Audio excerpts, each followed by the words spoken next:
Hello and welcome back to another edition of Check It Out. Okay friends, check it out. Drywall anchors right here, pulling out of the wall. You can see the person before me who tried to install this, they were trying.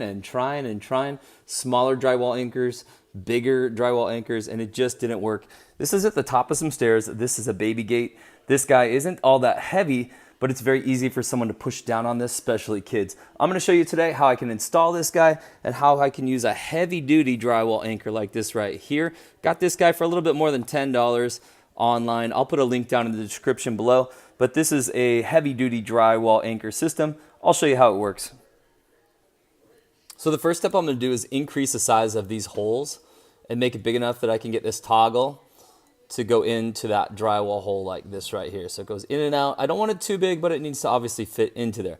The idea is that once it gets in there, it's gonna open up, and now it's gonna grab a whole bunch of drywall. Okay, so the next step I did was bore out these holes a little bit here and put this guy through and kind of tested it. So when this clamps down, you need to make sure that I have enough room so that the drywall, that these clamps can go all the way inside the drywall and then open up. And then we'll simply tighten it down, and that's what's gonna hold your drywall right there.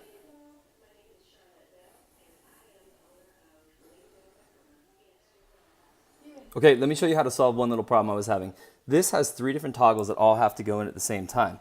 And what can happen is those toggles are gonna go into the drywall and open, and then when you try to tighten it, they may just spin because this actual toggle part is spinning. What we need to have happen is that toggle to stay still, and that way when we turn this screw, that toggle tightens up. So here's what you can do. We need something to stop that toggle. So if it's just one screw in there, what you would do, like if this was the drywall, is you'd pull it in and then gently pull it out and then just screw the screw in while it's against the drywall. When you have 3 like this though, it's a little bit more challenging.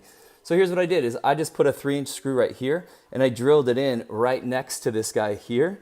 So inside the wall, this is stopping this toggle from spinning. So inside there, it's going like this to stop it from spinning, if that makes sense.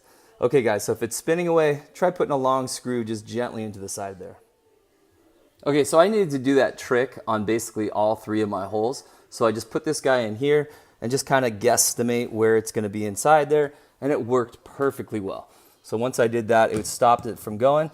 And then what I'll do is just take this out, and you can fill in that tiny little bit of hole there, right? But not bad. So now this guy, all 3 are in there. It's nice and tight and firm. Should be in good shape. All right, guys, we'll see you next time. Bye for now.